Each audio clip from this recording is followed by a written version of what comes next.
দক্ষিণী তারকা রাশমিকা মান্দানা এবছর বক্স অফিসে রীতিমতো রাজত্ব করছেন। 2025 সালে তার অভিনীত 5টি সিনেমা মিলে আয় করেছে 1300 কোটি রুপিরও বেশি, যা তাকে এবছরের বক্স অফিসের রানী তকমা এনে দিয়েছে। বছরটি শুরু হয় 14 ফেব্রুয়ারি মুক্তিপ্রাপ্ত ঐতিহাসিক অ্যাকশন সিনেমা সাবা দিয়ে, যেখানে ভিকি কৌশলের সঙ্গে জুটি বেঁধে রাশমিকা ঝড় তোলেন বক্স অফিসে। ছবিটি একাই আয় করেছে 800 কোটি রুপি। এরপর 30 মার্চ মুক্তি পাওয়া সিকান্দার সালমান খান রাশমিকার প্রথম জুটি হলেও ছবিটি সাড়া ফেলতে পারেনি, আয় মাত্র 176 কোটি।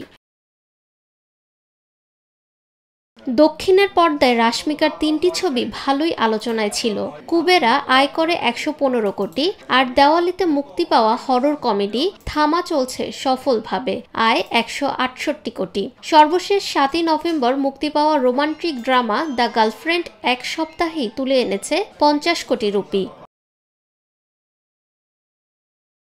সব মিলিয়ে রাশমিকার বহুমাত্রিক অভিনয় এবং ধারাবাহিক সাফল্য তাকে প্রযোজক পরিচালকদের কাছে আরও চাহিদা সম্পন্ন করে তুলেছে। আগামী বছর মুক্তি পেতে যাচ্ছে তার অভিনীত আরও 2টি সিনেমা, ককটেল 2 ও মাইশা। নিরপেক্ষ, সত্য প্রকাশে আপোষহীন।